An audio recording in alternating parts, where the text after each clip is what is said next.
ఏలూరు జిల్లా గిరిజన ప్రాంతాలలో బంద్ జరిగింది. బుట్టాయిగూడెం, జీలుగుమిల్లి, పోలవరం మండలాలలో ప్రశాంతంగా బంద్ జరిగింది. ఈ బంద్కు ఏజెన్సీలో వ్యాపార వర్తకులు స్వచ్ఛందంగా షాపులు మూసివేసి గిరిజనులకు మద్దతు తెలిపారు. గిరిజన సంఘాల నాయకుడు తెల్లం రామకృష్ణ, సిపిఎం నాయకురాలు నాగమణి పాల్గొన్నారు. ప్రభుత్వం మెగా డిఎస్సి వల్ల గిరిజనులకు తీవ్ర అన్యాయం జరిగిందని అన్నారు. గిరిజనులకు ప్రత్యేక డిఎస్సి నిర్వహించి స్థానికులకే ఉద్యోగాలు ఇవ్వాలని డిమాండ్ చేశారు. గిరిజన యువతను ఆదుకోవాలని కోరారు.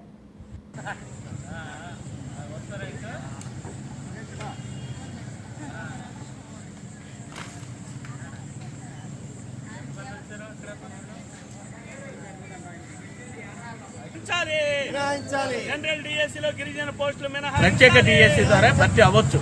కాబట్టి మేము కోరేది జనరల్ డిఎస్సిలో పెట్టిన గిరిజన పోస్టులు ఏవైతే ఉన్నాయో వాటిని మినహాయించమని కోరుతా ఉన్నాం. వీళ్ళకి ప్రత్యేక డిఎస్సిని ఏర్పాటు చేసి ఆ ఉద్యోగాలు వాళ్ళతోనే భర్తీ చేయమన్నదే ఈ బంద్ ద్వారా ప్రభుత్వాన్ని కోరుతా ఉన్నాం. ఎప్పటికైనా కేంద్ర రాష్ట్ర ప్రభుత్వాలు వెంటనే స్పందించాలి. రాష్ట్ర ప్రభుత్వం ఎన్నికల ముందు మీకు జీవో రద్దయింది కాబట్టి దానికి ప్రత్యామ్నాయాన్ని ఏర్పాటు చేస్తామని చెప్పింది.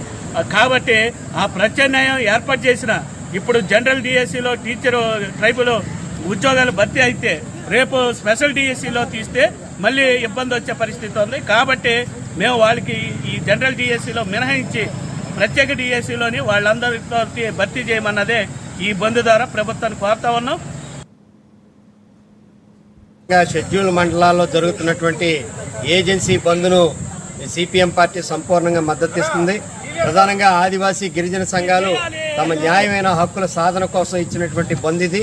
దీనికి మొత్తం ప్రజలందరూ కూడా సహకరించాలి. ప్రధానంగా వారు కోరుతున్నది ఈ ఏజెన్సీ ప్రాంతంలో ఇక్కడ ఉన్నటువంటి గిరిజనులు ఆదివాసీ బిడ్డలకి వాళ్ళకి ప్రత్యేకంగా స్పెషల్ డిఎస్సి ప్రకటించి తద్వారా పోస్టులు భర్తీ చేయాలని చెప్పేసి ప్రభుత్వాన్ని డిమాండ్ చేస్తూ ఉన్నారు. ఇది ఇప్పుడు మాత్రమే కాదు, చాలా సుదీర్ఘ కాలం నుంచి కూడా ఈ ప్రక్రియ నడుస్తూ ఉంది.